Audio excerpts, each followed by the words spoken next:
நேத்திக்கு எபிசோடில் என்ன நடந்துச்சு அப்படின்றத ஷார்ட்டாக நான் சொல்கிறேன். விஜயா வந்து மீனாவோட பணத்தை வந்து திருப்பி கொடுக்குறாங்க. விஜயாவோட பணம் வந்து திருட்டு போகலை அப்படின்னு தெரிஞ்சதுமே மீனா மேலே போட்ட பழிக்கு என்ன சொல்ல போகிற அப்படின்னு அண்ணாமலை வந்து சரி மாதிரியா வந்து கேள்வி கேட்குறாரு. அதுக்கு விஜயா ஆன்சர் சொல்ல முடியாமல் சைலண்டாக வந்து நிற்கிறாங்க. இப்படி தான் வந்து எபிசோடு வந்து முடிஞ்சிருந்தது. இன்றைக்கி என்ன நடக்க போகுது அப்படின்றத பார்க்குறதுக்கு முன்னாடி அரேபியன் ஆணி சேனலில் போடுற வீடியோவை நீங்கள் இப்போ தான் ஃபஸ்ட் டைமாக பார்க்குறீங்கன்னா சேனலுக்கு சப்ஸ்கிரைப் பண்ணுங்கள், அப்படியே பெல்லு கால் கொடுங்க.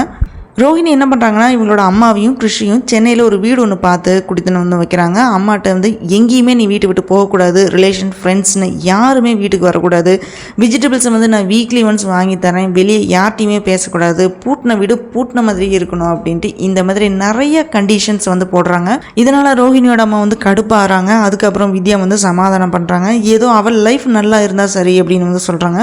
முத்து வந்து என்ன பண்ணுறாங்கன்னா சவாரிக்காக கிருஷோட ஊருக்கு வந்து போகிறான். அப்போ வந்து கிருஷை பார்த்துட்டு போகலாம் அப்படின்னு அங்கே போனால் வீடு வந்து பூட்டி இருக்குது. பக்கத்து வீட்டில் வந்து கேட்டால் எங்களுக்கு தெரியாது அப்படின்னு வந்து சொல்லிடுறாங்க. அதுக்கப்புறம் முத்து வந்து ரோஹிணியோட அம்மாவுக்கு கால் பண்ணி எங்கே போனீங்க அப்படின்னு வந்து கேட்குறான். சொந்தக்காரங்க வீட்டுக்கு வந்திருக்கோம்ப்பா அப்படின்னு வந்து சொல்லி சமாளிக்கிறாங்க.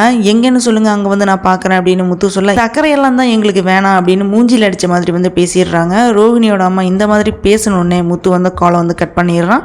ரோஹிணியோட பையன் கிருஷை வந்து ஸ்கூலில் சேர்த்துறதுக்காக வராங்க. எக்ஸ்பெக்டடாக பார்த்தீங்கன்னா அந்த ஸ்கூலுக்கு தான் அண்ணாமலையும் வேலை கேட்டு வர்றாரு. ஃப்ரெண்டு பரசுராமன் ரெக்கமெண்டில் தான் அக்கௌண்டண்ட்டாக வேலையில் வந்து ஜாயின் பண்ணிட்டாரு. வீக்லி வந்து 2 நாளைக்கு வந்தால் போதும் அப்படின்னு வந்து சொல்லிடுறாங்க அந்த ஸ்கூலோட ஆஃபீஸர். சரி நான் வந்துடுறேன் அப்படின்னு சொல்லிட்டு அங்கேருந்து கிளம்பியில் போயிட்டு ஃபோன் பேசிகிட்டு இருக்காரு. அப்போ தான் வந்து ரோஹிணியோட பையன் அதே மாதிரி அவங்க அம்மா எல்லாருமே வந்து ஸ்கூலுக்கு வராங்க. ஆனால் அண்ணாமலை ரோஹிணியை பார்க்கல. அதே மாதிரி ரோஹிணியும் வந்து அண்ணாமலை அங்கே நிற்கிறத பார்க்கல.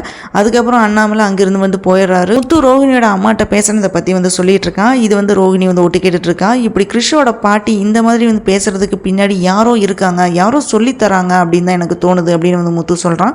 இதை கேட்டதுமே ரோஹிணிக்கு வந்து ரொம்ப ரொம்ப ஷாக்கிங் ஆகுது. கிருஷோட லைஃபுக்கு பின்னாடி ஏதோ மர்மம் இருக்குது, அது வந்து நமக்கு தெரியக்கூடாதுன்னு மறைக்க பார்க்குறாங்க, அது என்னன்னு தெரிஞ்சுக்கணும் அப்படின்னு வந்து முத்து சொன்ன உடனே ரோஹிணி என்ன பண்ணுறதுனே தெரியாமல் அப்படியே வந்து நிற்கிறாங்க. இப்படி தான் வந்து எபிசோடு வந்து முடிஞ்சிருக்கு. ப்ரோமோவில் என்ன போட்டிருக்காங்கன்னு பார்த்தீங்கன்னா யாரோ ஒரு ஆள் தெரியாத ஒரு பர்சன் வந்து மீனாவை வந்து ஃபாலோ பண்ணுறாங்க. பயத்தில் மீனா என்ன பண்ணுறாங்கன்னா உடனே ரோஹிணியோட ஃப்ரெண்டு வித்யா வீட்டுக்கு போகிறாங்க. அங்கே போனால் ரோஹிணியும் வித்யாவும் முத்துவோட ஃபோனை மீனா பார்த்துருவாங்களோ அப்படின்னு பயப்படுறாங்க. இப்படி தான் வந்து முடிச்சிருக்காங்க.